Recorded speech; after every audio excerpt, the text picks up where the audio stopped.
கர்த்தருக்கு ஸ்தோத்திரம். எனக்கு தந்த அந்த கிருபைக்காய் நான் கர்த்தரை ஸ்தோத்தரிக்கிறேன். இந்த உலகத்திலே அநேக பெற்றோர்கள் மதியீனமாய் இருக்கிறார்கள். அந்த மதியீனமாய் இருக்கிற பெற்றோர்களுக்கெல்லாம் கர்த்தர் ஒரு பறவைக்கு ஞானத்தையும் புத்தியையும் கொடுக்காமல் அந்த பறவையை கர்த்தர் விலக்கி வச்சார். ஏன் அந்த பறவைக்கு கர்த்தர் ஞானமும் புத்தியும் கொடுக்கவில்லை என்றால், அந்த பறவை மூலம் அநேக பெற்றோர்கள் உணர்வடையணும், அநேக பெற்றோர்கள் பாடங்களை கற்றுக்கொள்ளணும் என்பதற்காக எல்லா பறவைகளையும் சிருஷ்டித்த தேவன் ஒரே ஒரு பறவைக்கு கர்த்தர் ஞானத்தையும் புத்தியையும் விலக்கி வச்சிட்டார். அந்த பறவையை வச்சுதான் நம்ம இன்னைக்கு என்ன செய்ய போறோம்?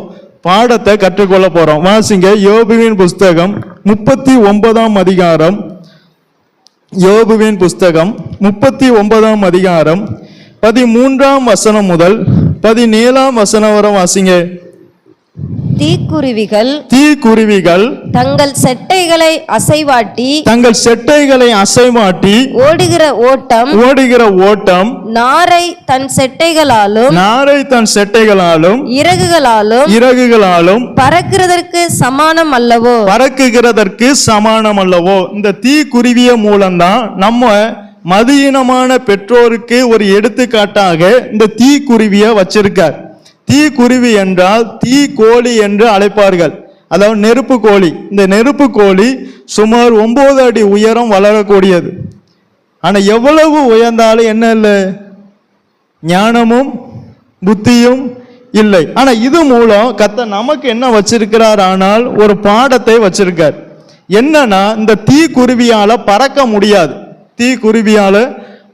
முடியாது. ஆனா நாரைகள் எந்த அளவுக்கு எவ்வளவு வேகமா பறக்குமோ அந்த அளவுக்கு இதால ஓட முடியும் பூமியில. ஆனா இதால என்ன செய்ய முடியாது? பறக்க முடியாது. இந்த தீக்குருவியால இந்த பூமியிலிருந்து உயர எழும்ப வேண்டும் என்கிற ஒரு எண்ணம் இதற்கு வரவே வராதாம். இந்த தீக்குருவிக்கு என்ன வராது? இந்த பூமியிலிருந்து உயர நாம் பறக்க வேண்டும் என்கிற எண்ணமே வராதாம். இதே போலதான் அநேக கிறிஸ்தவங்க இருக்காங்க. நான் இன்னும் அடுத்து முன்னேற வேண்டும், கழுகுகளின் செட்டைகளை அடித்து இன்னும் உயர பறக்க வேண்டும் என்கிற எண்ணம் அநேகருக்கு என்ன செய்ய மாட்டுக்கு? வரமாட்டுக்கு. நான் இன்னும் அடுத்த ஸ்டெப்புக்கு போகணும், இன்னும் பரிசுத்தமாகணும், இன்னும் மறுரூபமாகணும், இன்னும் கீழ்ப்படியணும், இன்னும் தாழ்மையா இருக்கணும், இன்னும் நான் கர்த்தருக்காக ஏதாகிலும் செய்யணும், இன்னும் நான் கர்த்தருக்காக வாழணும், இன்னும் நான் கர்த்தருக்காக மரிக்கவும் ஆயத்தமா இருக்கணுங்கிற எண்ணம் அநேக கிறிஸ்தவர்களுக்கு இல்லை. அந்த இன்னும் என்கிற எண்ணம் என்ன செய்யல? இன்னும் வரவில்லை. அதுதான் இந்த தீக்குருவியை நமக்கு எடுத்துக்காட்டாக வச்சிருக்கார். இந்த தீக்குருவிக்கும் அந்த மாதிரி எண்ணம் வராதான். எந்த எண்ணம் வராது? மற்ற பறவைகளை போல நான் உயர பறக்கணும், நானும் பரலோகராஜ்யம் போகணும் அப்படிங்கிற எண்ணம் இந்த தீக்குருவிக்கு வராதான். இதே போல நாமளும் இருக்கக்கூடாது. இன்னும் இந்த பூமியில வாழணும், இன்னும் இந்த பூமியில சம்பாதிக்கணும், இன்னும் இந்த பூமியில நல்லா சேர்த்து வைக்கணும், இன்னும் இந்த பூமியில ஏதாவது செய்யணும், இப்படிங்கிற எண்ணங்கள் நமக்கு என்ன செய்யக்கூடாது? இருக்கவே கூடாது. அநேகரால அடுத்த ஸ்டெப்புக்கு முன்னேற முடியாம போக காரணம் பூமிக்குரிய காரியத்துல மூழ்கி போயிட்டாங்க. பூமிக்குரிய காரியத்துல மூழ்கி போனதுனாலதான் அடுத்த ஸ்டெப்ல அவர்களால் என்ன செய்ய முடியல? முன்னேற முடியல. ஒரு விசுவாசி சீசனாக மாறணும், ஒரு சீசன் தேவனுடைய ஊழியனாக மாறணும், ஒரு தேவனுடைய ஊழியன் சிநேகிதனாக மாறணும். இந்த 4 ஸ்டெப்பு வரணும். ஒரு விசுவாசி எப்படி மாறணும்? பாஸ்டர், நான் 2000 விசுவாசியா வந்தேன், 2065 நான் விசுவாசியாவே போகிறேன். அப்படி இருக்கவே கூடாது. ஒரு விசுவாசி இன்னொரு விசுவாசி குறித்து சாட்சி சொல்லணும். இந்த விசுவாசி மூலம் தான் நான் ரட்சிக்கப்பட்டு சபைக்கு வந்தேன் என்று அந்த விசுவாசி மூலம் என்ன செய்யணும்? கண்டிப்பா ஒரு விசுவாசி சாட்சி சொல்லணும். அப்படிப்பட்ட ஆள் இங்க நீங்க வைக்கணும். ஒரு அப்பம் போகும்போது இன்னொரு அப்பத்தை நீங்க வச்சுட்டு போகணும். நீங்க மரிக்கும் போது உங்களை குறித்து ஒரு ஆளாவது இவங்க மூலம்தான் நான் ரட்சிக்கப்பட்டு இந்த சபைக்கு போறேன் அப்படின்னு சொல்றதற்கு ஒரு ஆளாவது கண்டிப்பா இருக்கணும். மரிப்பதற்கு உள்ளேயாவது இருக்கணும். இல்லையானால் நம்முடைய மரணம் அர்த்தமில்லை.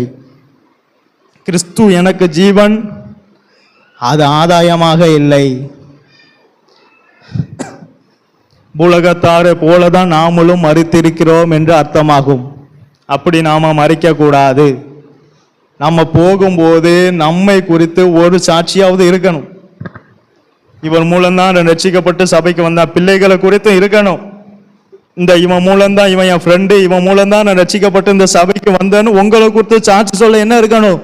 ஆள் இருக்கணும். அதுதான் மரணம் ஆதாயம். இல்லையானால் நான் பூலகத்தார் போகிற வழியிலே அந்த மாதிரி ஆயிரும். மரணம் ரெண்டு விதம் இருக்கு. மரணம் பவுலுக்கு ஆதாயமா இருந்தது. ஆனா சாலமோன் சொல்றான், நான் பூலகத்தார் போகிற வழியிலே போகிறேன்னார். அப்படி போகவே கூடாது. நமக்கு ஒரு சாட்சியாவது இருக்கணும். ஒரு அப்பம் எடுக்கும்போது இன்னொரு அப்பம் கண்டிப்பா இருக்கணும். அதான் இந்த தீக்குருவியை கத்த நமக்கு சொல்லித்தார. இது யோபுட்ட சொல்றார். 38ஆம் அதிகாரம் முதல் 41ஆம் அதிகாரம் வரை யோபுட்ட பேசுதார்.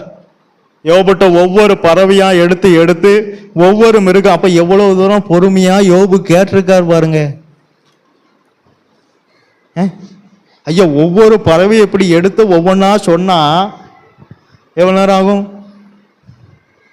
கர்த்தர் பேசும்போது யோபு அவ்வளவு பொறுமையா உட்கார்ந்து கேட்டிருக்கார். 3 அதிகாரம், கிட்டத்தட்ட 4 அதிகாரம் பேசியிருக்கார். ஒவ்வொரு பறவை ஒவ்வொரு மிருகத்தை வச்சு வச்சு அவனுக்கு சொல்லி கொடுக்கார். நம்ம எல்லாம் அதிகமா யார் இடத்துல கற்றுக்கொள்ளணும்? இயேசுவின் இடத்துல அதிகமா கற்றுக்கொள்ள. அப்ப அந்த தீக்குருவிக்கு என்ன வராது? இந்த பூமியில் இருந்து நான் உயர பறக்கணும் என்கிற எண்ணம் வராது. அடுத்த வசனத்தை வாசிங்க. அது தன் முட்டைகளை தரையிலே இட்டு அவைகளை மணலிலே அனலுரைக்க வைத்துவிட்டு போய் காலால் மிதிப்பட்டு உடைந்து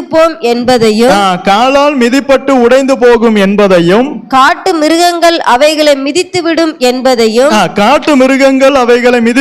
என்பதையும் நினைக்கிறதில்லை. அது தன் குஞ்சுகள் தன்னுடையது அல்லாதது போல அவைகளை காக்காத கடின குணமுள்ளதாய் இருக்கும். அவைகளுக்காக அதற்கு கவலை இல்லாதபடியினால் அது பட்ட வருத்தம் விருதாவாம். இன்னைக்கு நல்ல பெற்றோர்கள் நல்லா கவனிக்கணும். இந்த தீக்கோழி மதியின பெற்றோருக்கு நிழலா இருக்கு. பறவைகள்லயே முட்டை போடுவதில் இந்த நெருப்பு கோழியினுடைய முட்டை தான் மிகவும் பெரியது.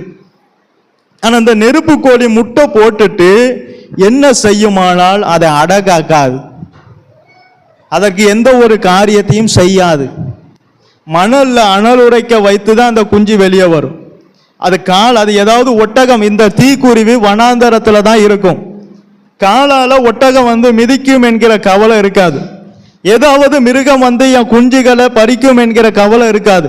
தன்னுடைய குஞ்சுகளை குறித்து எந்த ஒரு கவலையும் எந்த ஒரு பாரமும் இல்லாத ஒரு தீக்குருவி. இப்ப அநேக கிறிஸ்தவ பெற்றோர்கள் எப்படி இருக்கிறார்கள் என்றால், தன்னுடைய பிள்ளைகளை குறித்து எந்த ஒரு கவலையும் எந்த ஒரு பாரமும் இல்லாதவர்களாய் இருக்கிறார்கள். அநேக பெற்றோர் எப்படி இருக்காங்க? இந்த கடைசி காலத்துல பிள்ளைகளுக்கு உரிய பாரம் பெற்றோரிடத்துல இல்ல. தன் பிள்ளையினுடைய நிலைமை என்ன ஆகும் தெரியாது. தன் பிள்ளைகளுடைய எதிர்காலம் எப்படி இருக்கும் தெரியாது. அந்த பிள்ளைகளை எப்படியாவது படிக்க வைத்து அவர்களுக்கு சேர்க்க வேண்டியதை சேர்க்கணும் என்றுதான் அநேக பெற்றோர்கள் நினைக்கிறார்களே தவிர, அந்த பிள்ளைகளுடைய ஆவிக்குரிய லைஃபை பற்றி அநேக பெற்றோர்கள் நினைப்பது இல்லை. 2 விதமான பெற்றோர் இருக்காங்க. ஒன்று, தங்களுடைய பிள்ளைகளுடைய சரீரத்துக்கு மாத்திரம் பாடுபடுகிற பெற்றோர்கள். இன்னொரு பெற்றோர்கள் இருக்காங்க. அந்த பெற்றோர்கள் தன்னுடைய பிள்ளையினுடைய சரீர நிலைமைக்காகவும் என்ன செய்வாங்க? பாரப்படுவாங்க. ஆத்மாக்காகவும் பாரப்படுவாங்க. இப்போ ஒரு உதாரணமா நான் ஒரு குடும்பத்தை வச்சு இந்த தகப்பன் எப்படி இருந்தார், இந்த தாய் எப்படி இருந்தால் என்பதை நான் உங்களுக்கு என்ன செய்ய போறேன்? சொல்லித்தர போறேன். வாசிங்க 2 ராஜாக்கள் 4ஆம் அதிகாரம். 2 ராஜாக்கள் 4ஆம் அதிகாரத்தை எடுங்க, எல்லாரும் எடுங்க.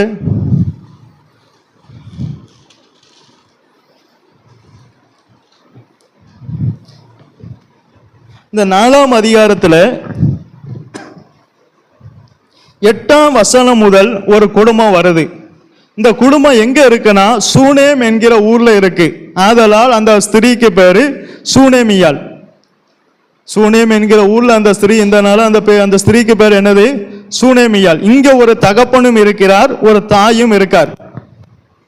இந்த தகப்பனும் தாயும் எலிசா என்கிற ஒரு தேவனுடைய மனுஷன் வீட்டுக்கு வந்து சாப்பிட்டு கொண்டு போவார். அவரை வருந்தி கேட்டுக்கொண்டனால அவங்க சாப்பிட்டுட்டு போனார். அப்படி போய் கொண்டு வந்திருக்கும் போது அவரை பார்த்து இவர் மெய்யாகவே ஒரு பரிசுத்தவான் என்பதை கண்டு இவருக்கு நல்ல வீடை கொடுத்து நல்ல எல்லாவற்றையும் செய்து என்ன செய்தார்? பராமரித்தார். நல்ல கவனிங்க, ஒரு குடும்பம் எப்போதுமே தேவனுக்கு கொடுக்க வேண்டிய கனத்தையும் ஊழியருக்கு கொடுக்க வேண்டிய கனத்தையும் கொடுத்தாலே அந்த குடும்பம் நல்ல ஆசீர்வதிக்கப்படும். இந்த குடும்பம் எலிசாவை நல்ல உபசரித்ததினால் இந்த குடும்பத்தில் இருந்த குறைவை கர்த்தர் ஆசீர்வாதமாக்கி கொடுத்தார். அப்ப நம்ம வீட்டில் உள்ள குறைவை கர்த்தர் ஆசீர்வாதமாக்கி தர வேண்டுமானால் நாம் தேவனுக்கு கொடுக்கிற கனத்தையும் தேவனுடைய ஊழியக்காரருக்கு கொடுக்கிற கனத்தையும் என்ன செய்யணும்? கொடுக்க வேண்டும். அப்படி கொடுத்தால்தான் நம்முடைய குறைவு எப்படி ஆகும்? ஆசீர்வாதமாக மாறும். இப்ப இந்த எலிசா மூலம் இந்த ஊழியக்கார மூலம் இந்த குடும்பத்தினுடைய குறைவை கர்த்தர் ஆசீர்வாதமாய் மாற்றி கொடுத்தார். ஆசீர்வாதமாய் மாற்றி கொடுத்தார். இப்போது 17ஆம் வசனத்தை வாசிங்க.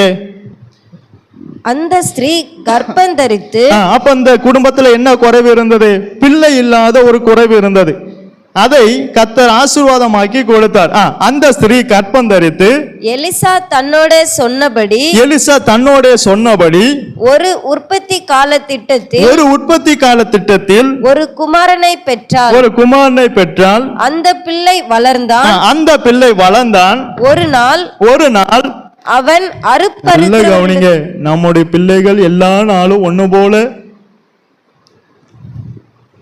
என் பிள்ளைகள் கடைசி வரைக்கும் நல்லா இருக்கும் என்று என்ன செஞ்சிடக்கூடாது?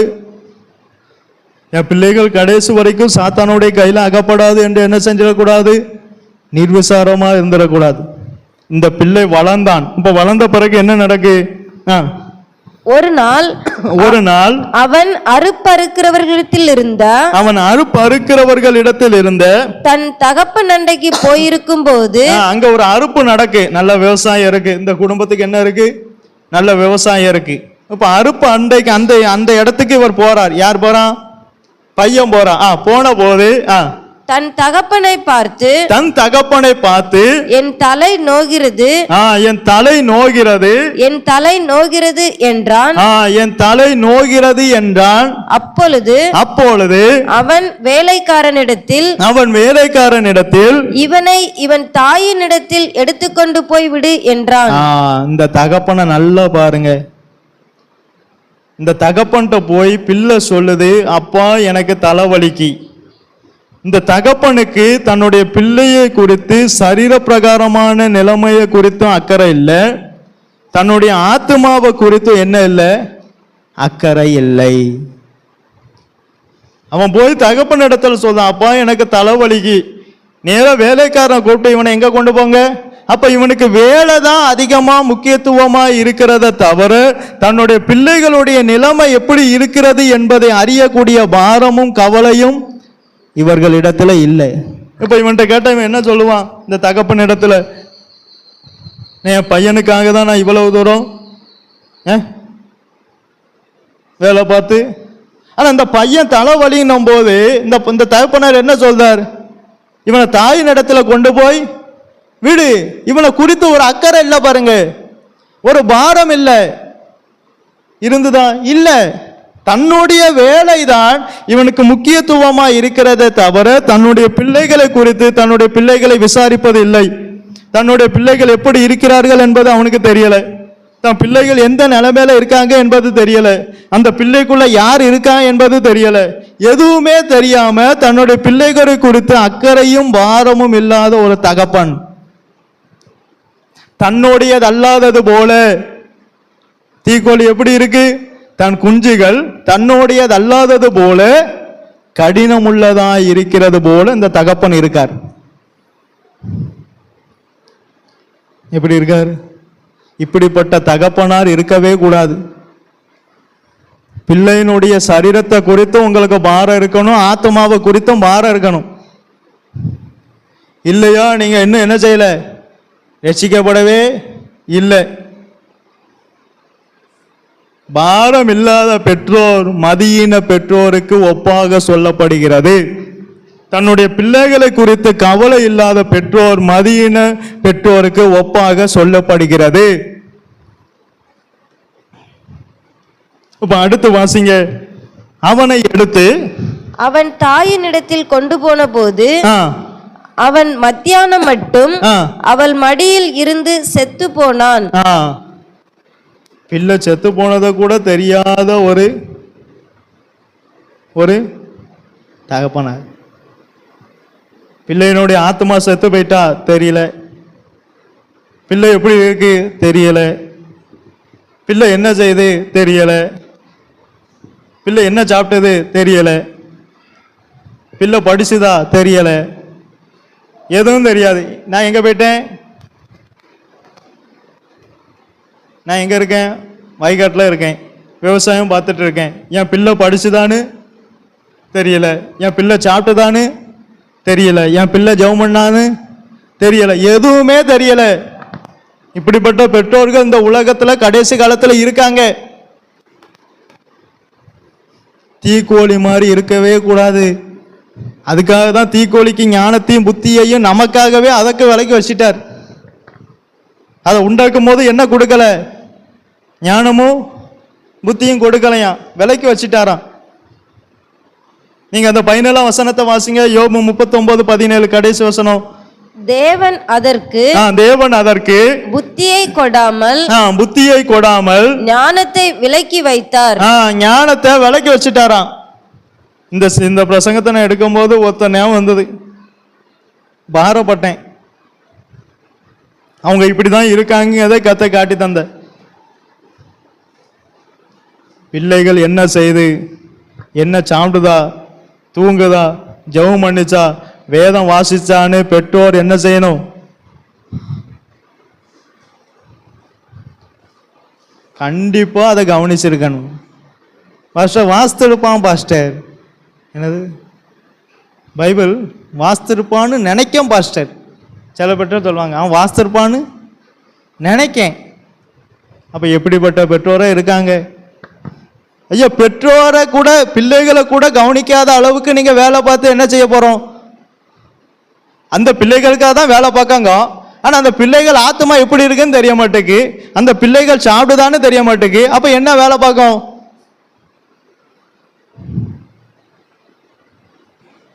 இந்த பிள்ளை செத்து போனதே தெரியல தகப்பனுக்கு. எல்லாத்தையும் லேசா எடுக்கார். தகப்பனார் எப்படி எடுக்கார்? தலை வலிக்கா, நேர தாயிட்ட கொண்டு போய் வீடு. இப்ப அநேக பெற்றோருக்கு இந்த நிர்விசாரம் தான் இருக்கு. எந்த பெற்றோர்ட்டையும் சொல்ல முடியல, ஏமா உங்க பிள்ளைகள் இப்படி இருக்கு. அப்படியா? லேசா கேட்டு போறாங்க, சாதாரணமாயிட்டு போ, நிர்விசாரம். இந்த தகப்பனாரும் அப்படிதான் இருந்தார். தலைவலினோட அம்மா கிட்ட போய் வீடு, நிர்விசாரம். அது என்ன செஞ்சுட்டு கடைசியில அந்த பிள்ளையினுடைய ஆத்மாவை கொன்னுட்டு, பிள்ளைகிட்ட தலைகணம் வரும்போது அந்த பிள்ளையினுடைய தலைகணத்தை என்ன செய்யணும்? தகப்பனார் சொல்ல முடியல, நல்ல சொன்ன யாரு கப்பிய? ஐயா, பிள்ளைக்கு தலைகணம் வரும்போது அந்த தகப்பனார் என்ன செய்யணும்? அந்த தலைகணமே அவனை கொன்னுட்டு, பிள்ளைகிட்ட எந்த ஒரு சுவாபம் எழும்பும் போது தகப்பனார் கண்டிக்க வேண்டிய விஷயத்துல கண்டிச்சு அந்த சுவாபத்தை அடக்கணும். இல்லைன்னா அந்த சுவாபமே அவனை கொல்லும். சில பிள்ளைகள் அங்க சண்டை போடும், இங்க பெற்றோர் இப்படியே பார்த்துட்டு இருப்பாங்க. ஓம்பிள்ள தானே அங்க பக்கத்துல உள்ளவங்க, ஓம்பிள்ள தான் அங்க சண்டை போடுது, சின்ன ஒண்ணு லேசா தான் அப்படிம்பாங்க. எல்லாமே நமக்கு லேசா. பிள்ளைகிட்ட சுவாபம் எழும்பும் போது என்ன செய்யணும்? அது அவன் ஆத்மாவை சாக அடிக்கும். அதுக்கப்புறம் அழுது பிரயோஜனம் இல்லை. ஐயா, தீட்ட வேண்டிய கத்திய மலுங்களா இருக்க வேண்டியத இருக்கிறத தீட்ட வேண்டிய நேரத்தில் தீட்டுனாதான் அதிக பிரயாசத்தை உபயோகிக்க வேண்டியது வராது. இல்லைன்னா நீங்க தான் கண்ணீர் வடிக்க வேண்டிய நிலைமை வரும்.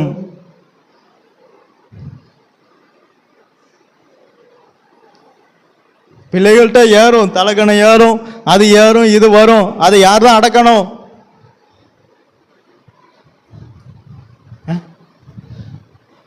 தகப்பந்தான் அடக்கணும். தலை வலினோட இவன் எங்கே அனுப்பிட்டா?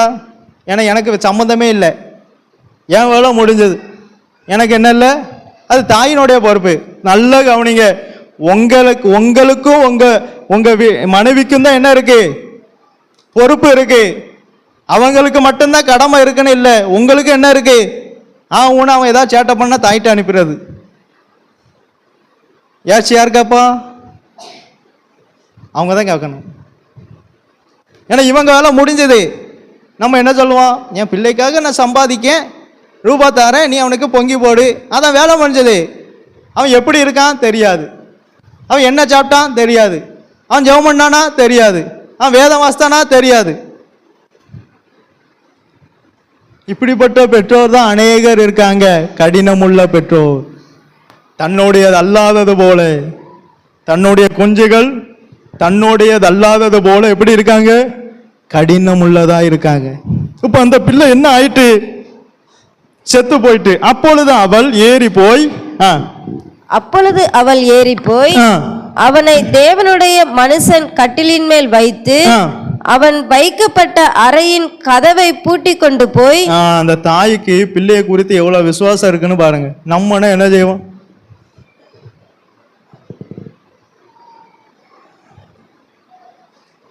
பிள்ளை செத்து போயிட்டு நம்ம என்ன செய்வோம்? ஒளிய தோண்டு அடக்கம். இப்படிப்பட்ட விசுவாசம் உண்மையா நம்மகிட்ட இல்லை. என்ன செஞ்சா? போய் கதவுல கட்டுல கலத்திட்டு கதவை பூட்டிட்டு இறங்கி எங்க போறா? தன் புருஷனிடத்தில் ஆள் அனுப்பி நான் சீக்கிரமாய் தேவனுடைய மனுஷன் இருக்கும் இடம் மட்டும் போய் வரும்படிக்கு. தான் பிள்ளைக்கு ஏதாவது ஒண்ணுனா, தன் குடும்பத்துல ஏதாவது ஒரு பிரச்சனைனா ஊழியக்காரட்ட சொல்லணுங்கிற என்ன வருது, அவருக்கு தகவல் கொடுக்கணுங்கிற என்ன வருது. நமக்கு ஒன்றும் தெரியாது. ஃபர்ஸ்ட் யாராவது ஒருத்தர் ஃபர்ஸ்ட் என் பையனுக்காக ஜெபம் பண்ணுங்கன்னு சொல்லியிருக்கலாம்.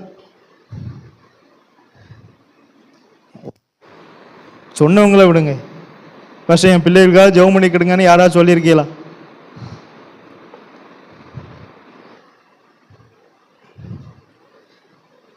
பாஸ்டர் ஜெபம் பண்ணுவார். பாஸ்டர் ஐயா, இந்த பிள்ளைக்கு ஒன்று வந்த உடனே பாஸ்டர்கிட்ட போய் என்ன செய்தா தெரியப்படுத்துதா பாருங்க. நம்ம என்ன செய்வோம்? அவர் என்ன ஆக போகுது, அவர் கிடக்காரு, அவர் ஒரு பிரயோஜனம் இல்லை, அவரை வச்சு அப்படிதான் சொல்லுவோம். ஐயா, இப்ப தேவனுடைய மனுஷன் இடத்துல போறா. நம்ம என்ன செய்வோம்? ஊழியக்காட்ட ஒன்றும் சொல்ல மாட்டோம். ஏன் பண்ணுங்கன்னு? ஆமாம், என் பிள்ளைக்காக ஜெபம் பண்ணுங்க. நான் ஏன் சொல்லணும்?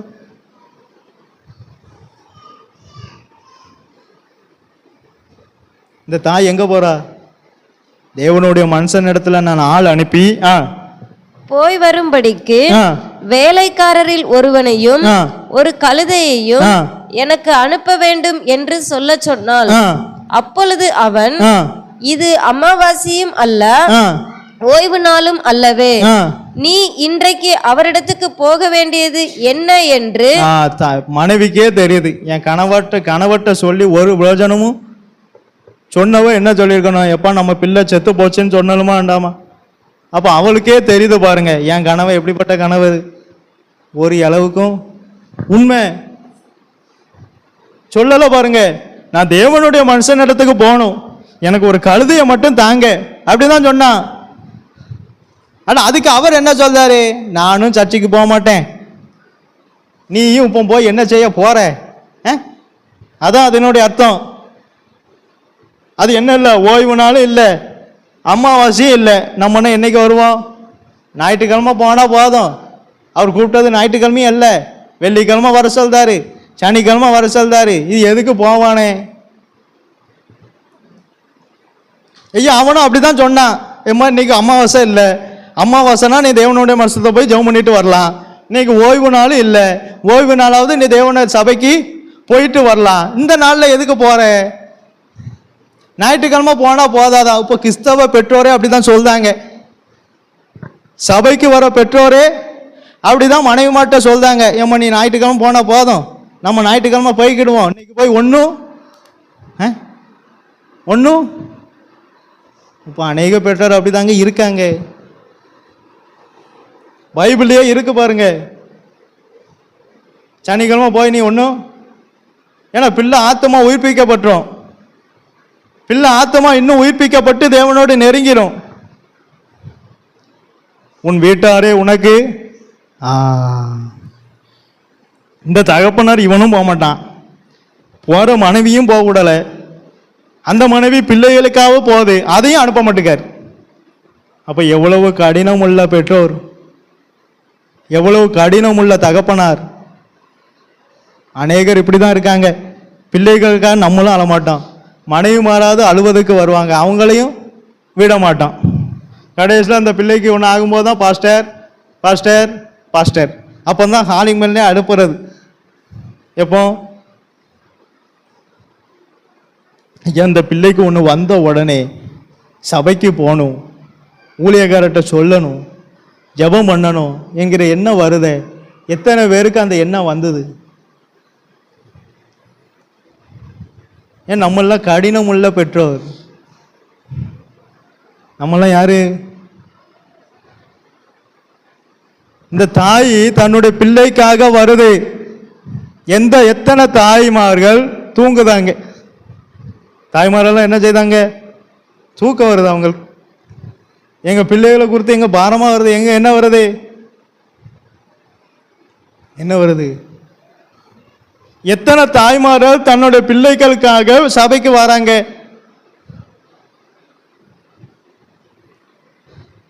எத்தனை பெற்றோர்கள் தன்னுடைய பிள்ளைகளுக்காக சபைக்கு வந்து கண்ணீர் வடிக்காங்க. தன்னுடைய பிள்ளைங்க சரீரத்தை குறித்தும் அக்கறை இல்லை, தன்னுடைய பிள்ளையினுடைய ஆத்மாவை குறித்தும் அக்கறை இல்லை. எனக்கு வயக்காடு வயக்காடு, அறுப்பு அறுப்பு அறுப்பு. அந்த வயக்காடை விட்டு இவன் வெளியே வரல பாருங்க. இருதயம் எல்லாம் உலக பொருளால நிறைஞ்சிட்டு தேவனுக்கு பகையனா மாறிட்டான். ஒருவன் 2 எஜமான்களுக்கு கீழே ஊழியம் செய்ய முடியாது. ஒன்னு ஒருத்தனை பகைக்கணும், இன்னொருத்தனை சிநேகிக்கணும். இவன் உலகத்தை சிநேகிச்சு தேவனை பகைச்சிட்டார் தகப்பனார். நீங்க சபைக்கு நீங்க போக கூடாதுன்னீங்கன்னா நீங்க தேவனுக்கு பகையாளியா மாறுதீங்க. நான் சொல்லல, வேதம் சொல்லுது.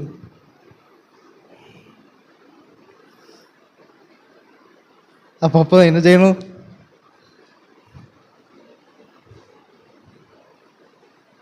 நீங்க எப்படி மாறுதீங்க?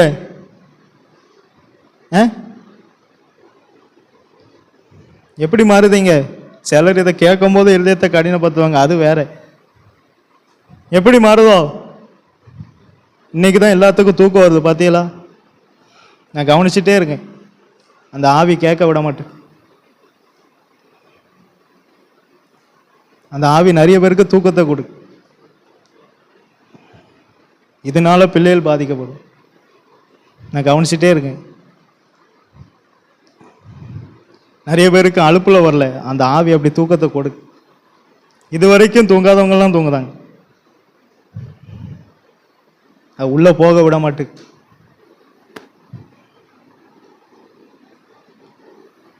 நிறைய பேர் தூங்குதாங்க,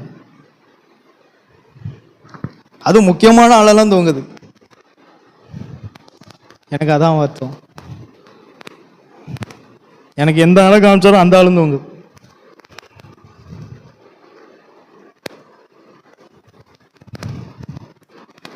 சபையை மனம் திரும்ப விட மாட்டுக்கு.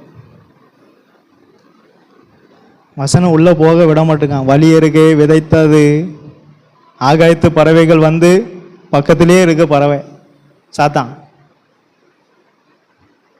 அதை தூக்கிட்டு போயிட்டான். உள்ள விதைக்க விட மாட்டேங்கான். சாத்தான் அங்கதான் இருக்கணும், இல்லை இங்கேயே இருக்கும். இன்னைக்கு தான் நிறைய பேருக்கு நித்திரை மயக்கம் எல்லாம் வருது.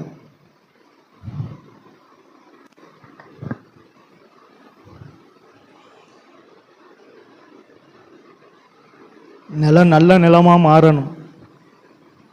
நிலம் நல்ல நிலமா மாறணும், பண்படுத்தணும். இது முக்கியமானது.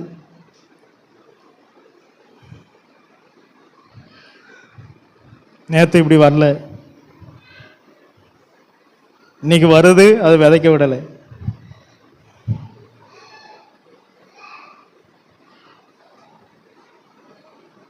தன்னுடைய பிள்ளைகளை குறித்து அக்கறை இல்லாத, கவலை இல்லாத தகப்பன், தன்னுடைய பிள்ளைக்காக தேவ சமூகத்தை கூட தேடி போகாத தகப்பன், தன்னுடைய பிள்ளைக்காக தேவ சமூகத்தில் கூட தன்னுடைய குடும்பத்தை அனுப்பாத கடினமுள்ள தகப்பன், இப்படிப்பட்ட தகப்பனால் மனம் திரும்பணும். அநேக பிள்ளைகளுடைய ஆசீர்வாதத்துக்கு, அநேக பிள்ளைகளுக்கு தேவனுடைய இரக்கம் கிடைக்காம போக காரணம் பெற்றோர், தகப்பன். ஒரு சில குடும்பம் அந்த தாயினுடைய ஜபத்தினால தான் ஓடுது. ஒரு சில பிள்ளைகள் நல்லா இருக்க காரணம் தாயினுடைய ஜபத்தினால, தகப்பன்மார் அல்ல.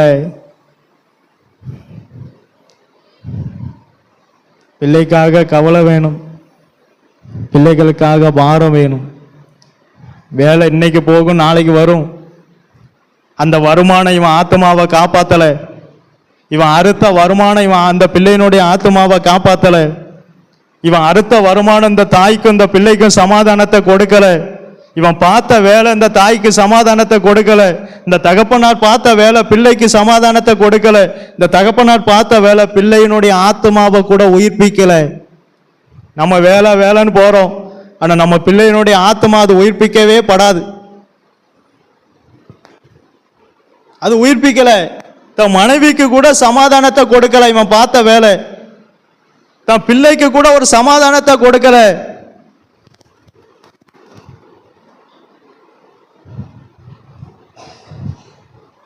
அநேக நெருப்பு கோழியா தான் இருக்கும்.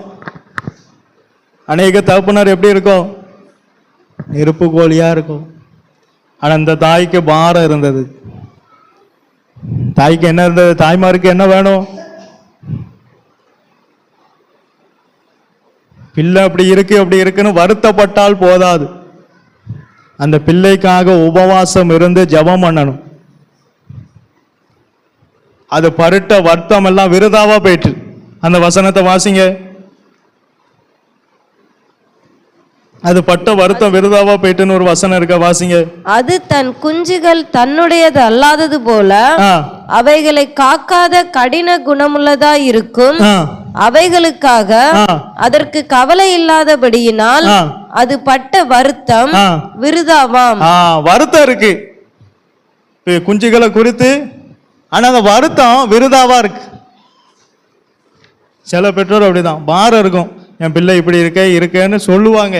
ஆனா அந்த பிள்ளைகளுக்காக 1 மணி நேரம் 1/2 மணி நேரம் எதையுமே ஒதுக்க மாட்டாங்க. அந்த வருத்தம் எல்லாம் விருதாவா போகும். பாப்பாக்கா புரியுதா?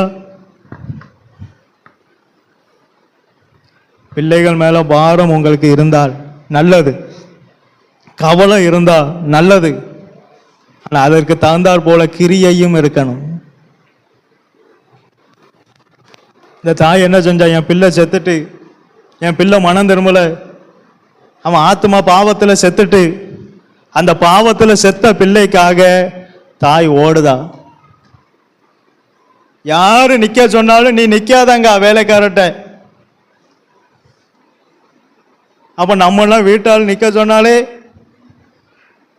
வீட்டால் போக வேண்டான்ட்டாங்கன்னா நானும் வரல பாஸ்டர், அவர் போகக்கூடாதுனாரு. இந்த ஸ்திரீ என்ன சொன்னா? 24ஆம் வசனத்தை வாசிங்க. கழுதையின் மேல் சேணம் வைத்து ஏறி தன் வேலைக்காரனை நோக்கி, இதை ஓட்டி கொண்டு போ, நான் உனக்கு சொன்னால் ஒழிய போகிற வழியில் எங்கும் ஓட்டத்தை நிறுத்தாதே என்று சொல்லி புறப்பட்டு. கர்மேல் பர்வதத்துக்கு போற வரைக்கும் நீ எங்கேயும் ஓட்டத்தை நிறுத்தக்கூடாது. நான் உன்கிட்ட சொன்னா தவிர என் கணவனார் வந்து எப்போ நீ அவளை கூட்டுட்டு போகாத, நீ சபைக்கு போகாதன்னு சொன்னாலும் ஓட்டத்தை நீ நிறுத்த கூடாது. இதான் பாரம். தான் பிள்ளை மேல சரியான பாரமும் கவலையும் இருந்தால் யார் என்ன சொன்னாலும் எதையும் பொருட்படுத்தாம கர்மேல் பர்வதத்தை ஓடி வருவாங்க. அவங்களால இருக்க முடியாது, அந்த பாரம் இருக்க விடாது. நம்ம என்ன சொல்லுவோம்? பாஸ்டர் என்ன பாஸ்டர், பாரம் இருக்கத்தான் செய்யுது பாஸ்டர், ஆனா வர முடியல பாஸ்டர். அப்ப பாரம் சரியானபடி வரல. இந்த பிள்ளைய மாதிரி பாரம் வரணும், இந்த தாய் மாதிரி பாரம் வரணும்.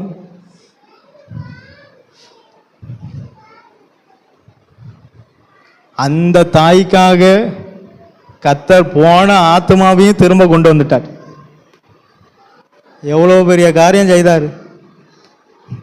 எங்க போயிட்டு பரலோகம் போயிட்டு ஆத்மா, அங்க போன ஆத்மாவை எங்க கொண்டு வந்து வச்சிட்டாரு. நம்ம என்ன ஜபிக்கும்?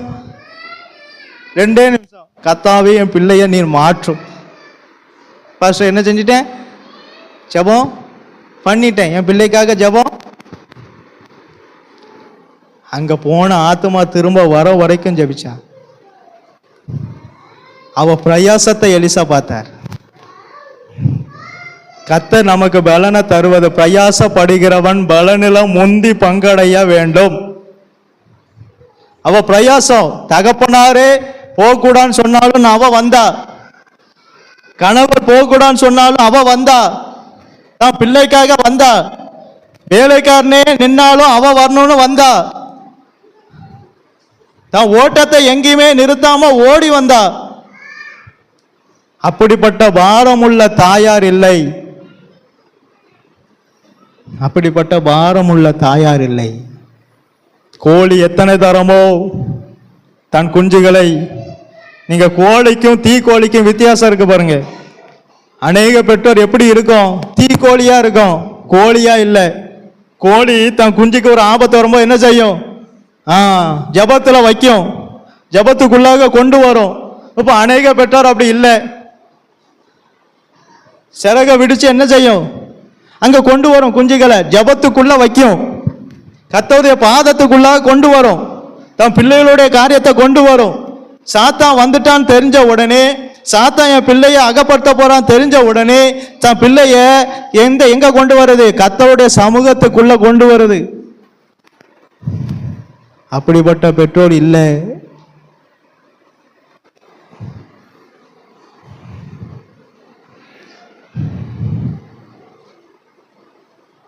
ஐயா, தகப்பனுக்கு வேலை தான் பெருசா இருந்தது, ஆனா தாய்க்கு பிள்ளை தான் பெருசா இருந்தது. இப்ப அநேக தாய்மாருக்கும் வேலை தான் பெருசா இருக்கு, பிள்ளைய பொறுத்து கவலையே இல்லை. ஆனா வருத்தப்படுதாங்க, ஆனா அந்த வருத்தம் விருதாவா போகும். இன்னும் ஒன்னே தாண்டும் இல்லை, வருத்தம் விருதாவா போகும். நான் எனக்காக பேசல, உங்களுக்காக தான் பேசுறேன்.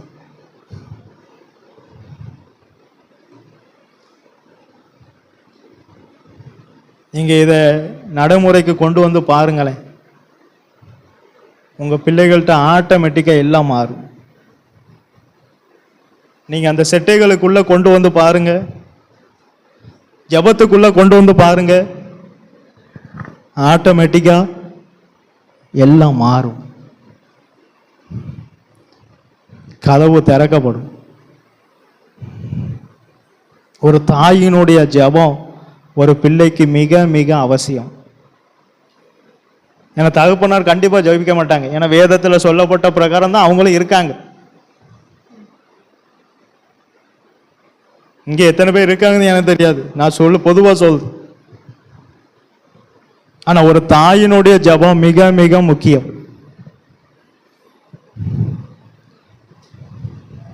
யார் ஜெபம்?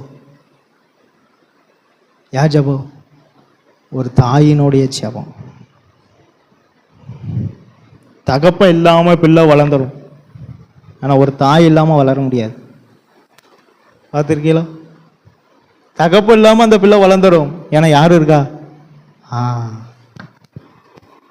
தாய் இல்லாம வளர்ந்துக்கிட்டே முடியாது. அதுக்காக தான் இயேசு தாயினுடைய ஜெபத்தை அதிகமா கேட்பார்.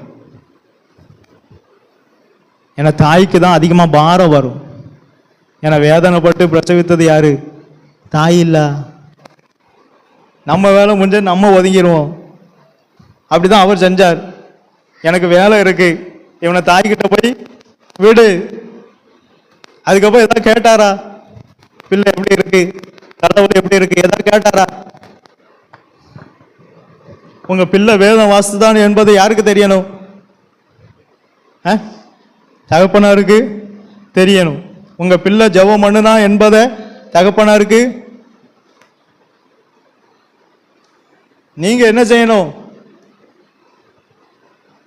நேரா வீட்டில் போய் இப்போ நீ ஜெபம் பண்ணா என்கிட்ட வந்து சொல்லிடு, அப்படி சொல்லக்கூடாது. நீங்க விசாரிக்கணும். காலையில் ஜெபம் பண்ணியா, வேதம் வாசித்தியா, படிச்சியா, பாடம் படிச்சியான்னு கேட்கணும். சரீர பிரகாரமும் உங்க பிள்ளைகள் மேல அக்கறை இருக்கணும், ஆவிக்குரிய பிரகாரமும் உங்க பிள்ளைகள் மேல என்ன இருக்கணும்? அக்கறை இருக்கணும். ஸ்கூலுக்கு போகும்போது பேக் எடுத்தியா, வாட்டர் கேன் எடுத்தியா, புக்கை எடுத்தியா, அதை கேட்போமா கேட்க மாட்டோமா? ஏன் கேட்கும்? இல்லைன்னா டீச்சர் என்ன செய்வாங்க? நம்மளை கூப்பிடுவாங்க. அதுக்காக எல்லாத்தையும் கேட்கும். இதே போல எல்லாரும் கேட்கணும். இது வரைக்கும் நீங்க கேட்கலன்னா இனியாவது பழகுங்க, இனியாவது பழகுங்க. வாசிங்க புலம்பல் 4ஆம் அதிகாரம் 3ஆம் வசனத்தை வாசிங்க. புலம்பல் 4ஆம் அதிகாரம் 3ஆம் வசனத்தை வாசிங்க. திமிங்கலங்கள் முதலாய் கொங்கைகளை நீட்டி தங்கள் குட்டிகளுக்கு பால் கொடுக்கும் என் ஜனமாகிய குமாரத்தியோ. யாரு ஐயா? மிருகங்கள் கூட பாரத்தோடு தன் குஞ்சுகளை குறித்த பாரத்தோடு கவலையோடு இருக்கு. ஆனா ஏன் ஜனமோ எப்படி இருக்கு? வனாந்தரத்தில் உள்ள தீக்குருவியை போல் குரூரமாய் இருக்கிறாளே. கொடுமை உள்ளதா இருக்கு. அதுல குரூரமான கொடுமை. தீக்குருவி எப்படி இருக்கு? தன்னுடைய பிள்ளைகளுக்கு கொடுமை உள்ளதா இருக்கு. தன் பிள்ளை சாப்பிட்டதான்னு தெரியாது. அடுத்த வசனத்தை வாசிங்க. புலம்பல் 4:4. குழந்தைகளின் நாவு தாகத்தால் மேல்வாயோடு ஒட்டி கொண்டிருக்கிறது. குழந்தைகளுடைய நாவு தண்ணி தாக எடுத்து எடுத்து எடுத்து எப்படி ஆயிட்டு? மேல்வாயோட ஒட்டிட்டு. அந்த அளவுக்கு பெற்றோர் என்ன செஞ்சிருக்காங்க? நல்ல பிள்ளைய கவனிச்சிருக்காங்க. என்ன செஞ்சிருக்காங்க? ஐயா பிள்ளைக்கு தாகம் எடுத்து எடுத்து எடுத்து பிள்ளையினுடைய நாவு மேல்வாயோட ஒட்டிட்டான். அந்த அளவுக்கு பெற்றோர் என்ன செஞ்சிருக்காங்க? கொடுமை உள்ளவர்களா இருக்காங்க. அடுத்து பிள்ளைகள் அப்பம் கேட்கிறார்கள், அவர்களுக்கு கொடுப்பார் இல்லை. அப்பம் கேட்கும் போது கொடுக்கவும் இல்லை. அப்பம் கேட்கும் போது அவனுக்கு வசனத்தை போதிக்க வேண்டியது நேரத்தில் என்ன செய்யணும்? வசனத்தை நீங்க சொல்லி கொடுக்கணும். நீங்க மத்தேயு 23:15 வாசிங்களேன். இதை மாத்த நான் சொல்லிட்டு முடிச்சிடுறேன்.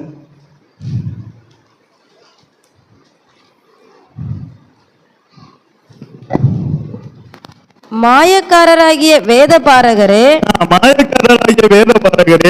பரிசேயரே, உங்களுக்கு ஐயோ, ஒருவனை உங்கள் மார்க்கத்தானாக்கும்படி சமுத்திரத்தையும் பூமியையும் சுற்றி திரிகிறீர்கள். அவன் உங்கள் மார்க்கத்தானான போது அவனை உங்களிலும் இரட்டிப்பாய் நரகத்தின் மகனாக்குகிறீர்கள். இவங்க எல்லாம் தன்னுடைய மகன்களை தப்பான போதகத்துக்குள்ள நடத்துதாங்க. அவங்களுடைய மார்க்கத்துக்குள்ளாக. இப்ப அநேக பெற்றோர் அப்படிதான் செய்தாங்க. அநேக பெற்றோர் எப்படி சொல்றாங்க, டீச்சர்கிட்ட போய் பொய் சொல்லிரு, டீச்சர்கிட்ட போய் எதையாவது பொய் சொல்லிரு. யாரு யாரு அப்படி சொல்லியிருக்கா இல்லையா? யாரு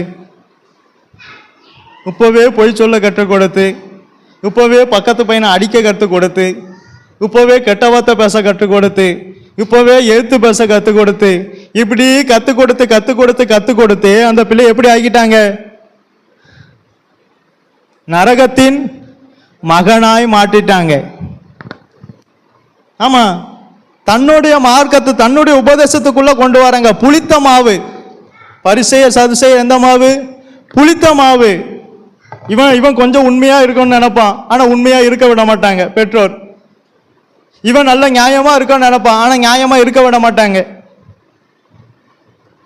ஆமா, அநேக பெற்றோரே பிள்ளைகளை கொஞ்சம் புளித்தமா அவன்கிட்ட இருக்கும், கொஞ்சம் புளிப்பில்லாத மாவு இருக்கும், ஆனா அவன்கிட்ட புளித்த மாவை போட்டு அவனை புளித்த மாவே மாத்திருவாங்க.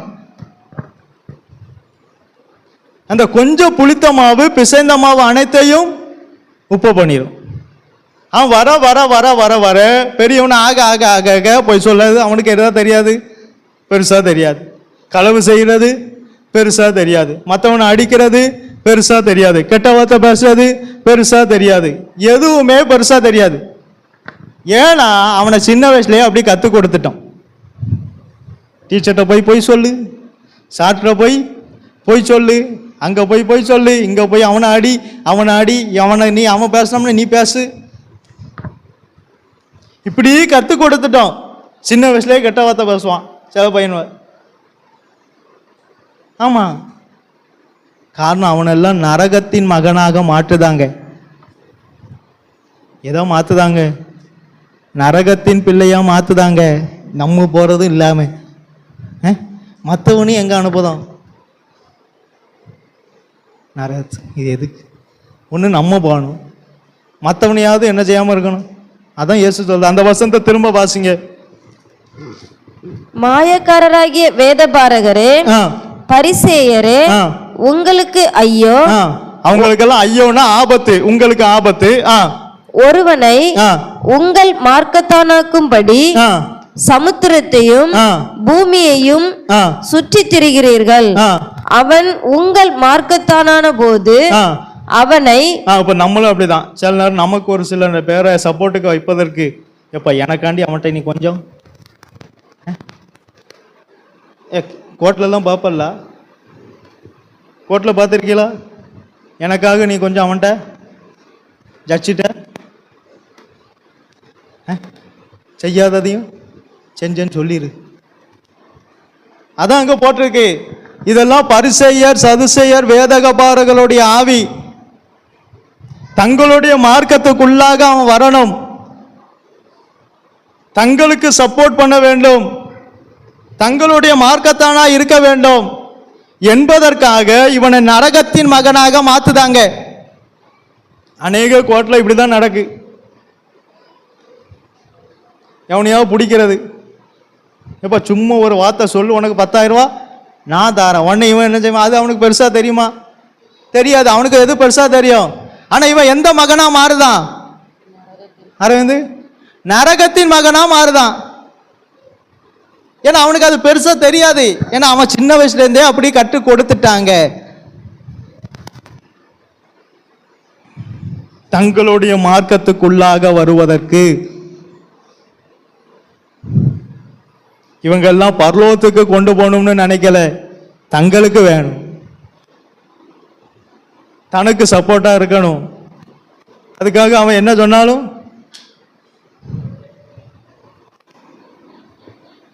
அவன்கிட்டயே கொஞ்சமாவது உண்மை இருக்கும். அதையும் பெற்றோர் என்ன செஞ்சிருவாங்க? கெடுத்துருவாங்க. இல்லை பொய் சொல்லிடு, சம்பளம் எவ்வளோன்னு கேட்டால் என்ன செஞ்சிரு? பொய் சொல்லிடு. அவன் உண்மையா இருக்குன்னு நினைப்பான், ஆனா பெற்றோர் பொய் சொல்லுவாங்க.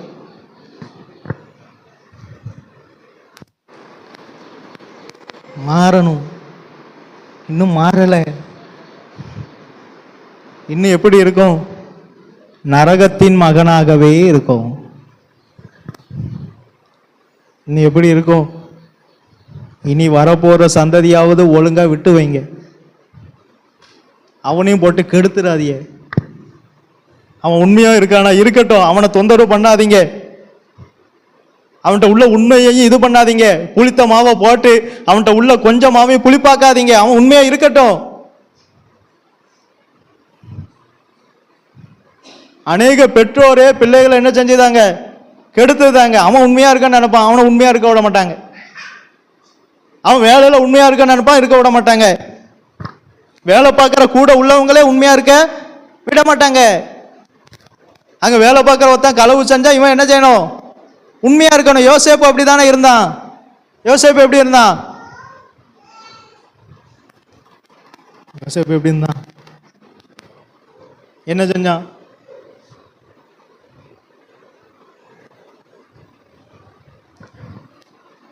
அப்படிதாங்க இருக்கணும். உண்மையா உள்ளவனை விட்டுருங்க, அவன் உண்மையா இருக்கட்டும். நீதி செய்கிறவன் பரிசுத்தமாகிறவன் பரிசுத்தமாகட்டும். அவனையும் போட்டு அசுத்தமாக்கணுங்க.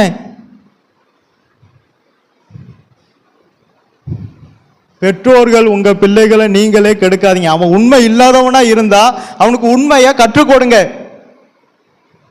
அவன் களவு செய்கிறவனா இருந்தா களவு செய்யக்கூடாதுன்னு கற்றுக் கொடுங்க.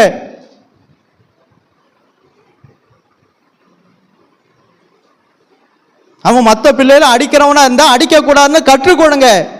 அவன் அடிக்கிற வரைக்கும் இப்படியே பார்த்துட்டு இருக்காது. அதனால அடிக்கட்டும். சில பெற்றோர்லாம் இருந்தா என்ன சொல்லுவாங்க?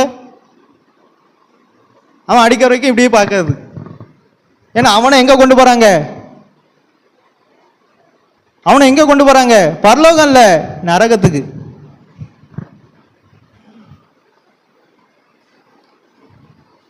மாயக்காரரா, பரிசேயரா, வேதபாதகரா இருக்காதீங்க.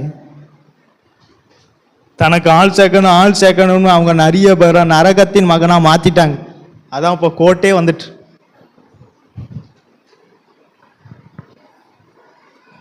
நிறைய பேரை நரகத்தின் மகனா மாத்திட்டாங்க. தங்களுக்கு ஆள் சேர்க்கணும் இப்போ அதுக்கு ஆள் அதிகமாக பெருகிட்டு. ஒரு பொய் சொன்னது போதும் 10,000 ரூபா. அவனுக்கு எது பெருசா தெரியும்? அவனுக்கு எது பெருசா தெரியும்? 10,000 தான் பெருசா தெரியும் அவன் சூழ்நிலைக்கு. ஆனா அவன் எப்படி மாறுதான்? நரகத்தின் மகன். உங்க பிள்ளைகளை அப்படி வளர்க்காதீங்க. உங்க பிள்ளைகளை அவன் உண்மையா இருந்தானா உண்மையை இன்னும் கொஞ்சம் கற்றுக் கொடுங்க. நீ உண்மையாவே இருப்பா. மரண பரியந்தம் உண்மையா இரு. அப்பொழுது ஜீவ கிரீடத்தை நான் உனக்கு தருவேன். அசோக்கு எது வரை உண்மையா இருக்கணும்? மரண பரியந்தம்.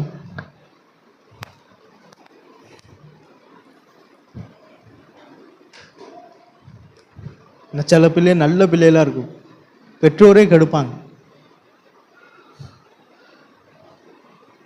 அந்த பிள்ளைல சொல்லும், இப்படி இருக்க தப்பு இல்லப்பா. தகப்பனார் என்ன சொல்லி கொடுப்பாரு? சும்மா கடை. ஆமா, அவனை அப்படி போட்டு இது பண்ணி அவனையும் அப்படியே வம்பாக்குறது. இந்த உலகத்துல நடக்காதான் சொல்றேன். ஒண்ணு நீங்க போங்க, இல்லை உங்க பிள்ளைலையாவது எங்க வழி விடுங்க. அவனாவது போட்டும். பரலோக ராஜ்யத்துக்கு நம்மளே தடை பண்ணக்கூடாது. அவனாவது என்ன செய்யட்டும்? நீதி செய்கிறவன் நீதி செய்யட்டும், அநீதி செய்கிறவன் அநீதி செய்யட்டும், பரிசுத்தமாகிறவன் அவனை அசுத்தமாக்காதீங்க. அவன் பரிசுத்தமா இருக்கானா இருக்கட்டும். இப்போ நான் போய் யோசுவா நல்லா இருக்கான், நான் போய் யோசுவா எனக்காக கொஞ்சம் ஏதாவது போய் சொல்லுப்பா அப்படின்னு நான் சொல்ல முடியுமா? அவன் என்ன நினைப்பான்? நான் உண்மையாக இருக்கணுமே ஜெபம் பண்ணியிருப்பான். இல்லையா? உண்மையாக இருக்கணும் ஜெபம் பண்ணியிருப்பான். நான் போய் அப்போ போய் யோசுவா எனக்காக இவங்ககிட்ட போய் சொல்லு அப்படின்னு நான் சொல்றேன். அவன் என்ன நினைப்பான்? அவனுக்குள்ள என்ன போகுது? கொஞ்சம் புளிப்பில்லாத மாவு, நான் போய் அவனுக்குள்ள புளித்த மாவை போட்டோன்னே முழுவதும் புளிப்பாயிற்று. அவனே மாறிதான். அவனுக்கு இது தப்பாவே தெரியாம போயுது.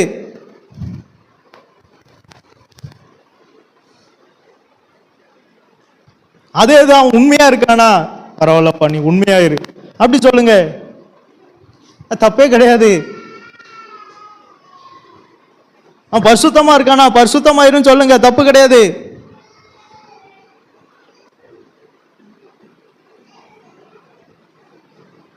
பெற்றோர்கள் மதியின பெற்றோரா இருக்காதீங்க.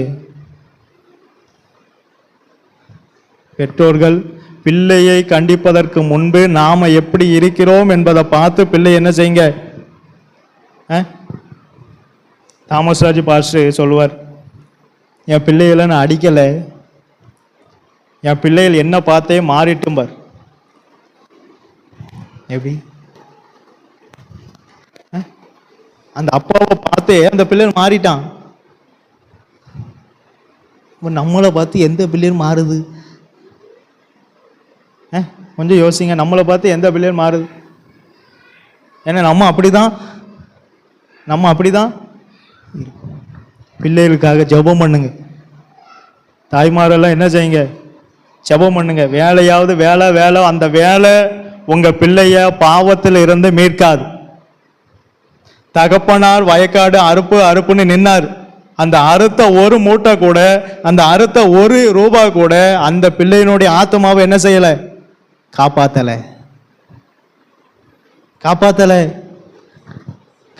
இல்லை. சின்ன தலைவலி உயிர் பெற்று. அவன் செய்யற சின்னதை கூட நீங்க என்னதான் நினைச்சிடாதீங்க, நிர்விசாரமா விட்டுறாதீங்க. இப்படிதான் தகப்பனார் விட்டுட்டா தலைவலி தானே சரியாயிரும். அது அவனுடைய ஆத்மாவையே கொன்னுட்டு அசோக்கு, அது அவனுடைய ஆத்மாவையே சின்ன காரியம் தானே அப்படியே விட்டுட்டோம்னு வையன், கஷ்டம், தூக்கிறதுக்கு ரொம்ப கஷ்டம். இப்போவாது நான் உனக்கு சொல்லி தரேன், நான் போயிட்டு உனக்கு சொல்லிக் கொடுக்க யாரும் இல்லை. நல்ல ஆவியானால் செம்மையான வழியில நடத்தும். அநேக பிள்ளைகள் அவங்கவுங்க ஆத்மாவும் அவங்கவுங்களே கெடுக்காங்க.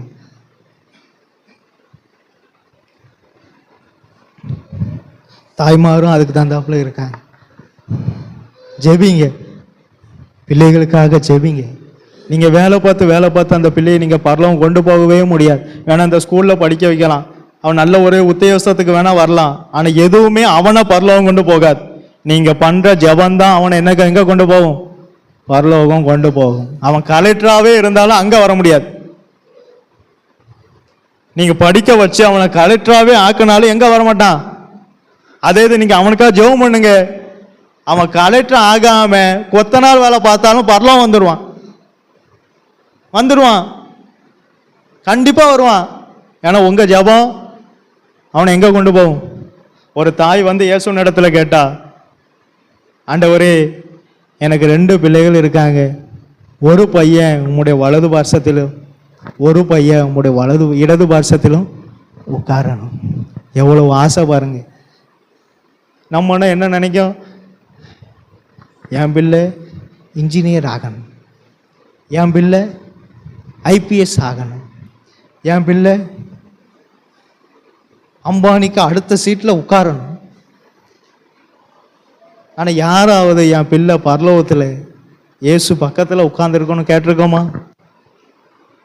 யாரும் கேட்டவங்க இருக்கீங்களா? எனக்கு தெரியாது, அதான் கேட்க. ஆனால் அந்த தாய் கேட்டா, எனக்கு நீங்கள் 2 பிள்ளைகளை தந்தீங்கப்பா, ஒருத்தன் உங்கள் வலது பார்சத்தில் ஒருத்தன் உங்கள் இடது பார்சத்தில் உட்காரணும், அதை நான் பார்க்கணும். அதுதான் அந்த தாயினுடைய ஆசை. நம்ம பிள்ளைகளை குத்தி என்னலாமோ ஆசைப்படுதோம். அவன் அப்படி ஆகணும், இவன் இப்படி ஆகணும். அவன் 2 பிள்ளைகள் மேலேயும் ஆசை என்னதான் இருந்தது, இயேசு கூட உட்காரணும், பரலோகத்துக்கு. இதுதான் நம்முடைய ஆசையா இருக்கணும். அதுக்காக அதிகமா என்ன செய்யுங்க, ஜெபம் பண்ணுங்க. நீங்க நல்லா ஜெபம் பண்ணுங்க. இந்த மாதிரி மதியின பெற்றோரா இருக்காதீங்க, தயவு செய்து. இந்த மாதிரி மதியின பெற்றோரா இருக்காங்க, இது வரைக்கும் இப்படி வளர்த்தீங்கன்னா இனிமேல் அப்படி வளர்க்காதீங்க. உங்க பிள்ளை எதுல நல்லா இருக்கானா அதுல அவனை இன்னும் அதிகமா ஊக்கப்படுத்துங்க, இன்னும் அவனுக்கு அதுல சொல்லி கொடுங்க, அதுல தப்பே கிடையாது. ஆனா அவன் எதுலயாவது ஒண்ணு கெட்ட இது இருக்கானா அவனை அதுல இருந்து வெளியே கொண்டு வாங்க, அது நல்லது. ஏன்னா மழுங்கி இருந்தா அதை உடனே என்ன செய்யணும், கூர்மையாக்கணும், இல்லையானால் அதிக பிரயாசத்தை செலவு பண்ண வேண்டியதாய் மாறும். கண்களை மூடுவோம். நல்ல பிதாவே, உம்மை துதிக்கிறோம் கர்த்தாவே. எதற்குமே தகுதி இல்லாத எங்களை உம்முடைய சந்நிதியை கூட்டி சேர்த்த தயவுக்காய் உம்மை ஸ்தோத்திரம் அப்பா. நீர் எனக்கு கொடுத்த வார்த்தையை நான் அவர்களுக்கு அப்படியே கொடுத்தேன் கர்த்தாவே. ஆதலால் நான் பூமியிலே உம்மை மகிமைப்படுத்தினேன், இன்னமும் மகிமைப்படுத்த கிருபைதாரும் கர்த்தாவே. வசனத்தை கேட்ட ஒவ்வொருவரும் அதன் பிரகாரம் செய்ய கர்த்தாவே நீரே கிருபை கொடுக்கணுமே கர்த்தாவே. இயேசுவே, நீர் ஒரு காரியத்தை நீர் சொன்னால் கர்த்தாவே அதில் ஒரு அர்த்தம் உண்டு அப்பா.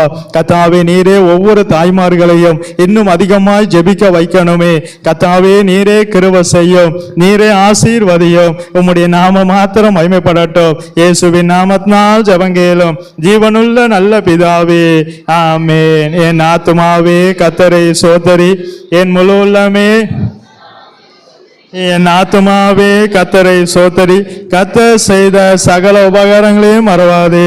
ஆமென். கர்த்தராகிய இயேசு கிறிஸ்துவினுடைய கிருபையும் பிதாவாகிய தேவனுடைய அன்பும் பரிசுத்த ஆவியானவருடைய ஐக்கியம் இன்றும் என்றும் எப்போதும் அவர் வருகை வரை நம் அனைவரோடும் கூட இருப்பதாக. ஆமென். ஜெய கிறிஸ்து.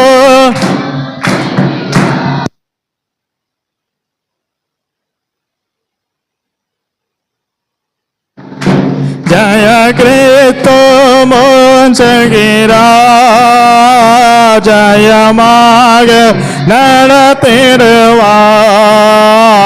ஜய கீதங்கள் ஜய கொடியம் ஏற்றிடுவாம். ஜயம் ஹல்லேலூயா அவநாமத்திற்கு, ஜயம் ஹல்லேலூயா அவநாமத்திற்கு. இயேசு கிறிஸ்து முகாந்தரம் நம்ம ஜெயந்தந்த கர்த்தருக்காய் முன்பு அல்லேலூயா சொல்லுவோம். அல்லேலூயா, அல்லேலூயா, அல்லேலூயா.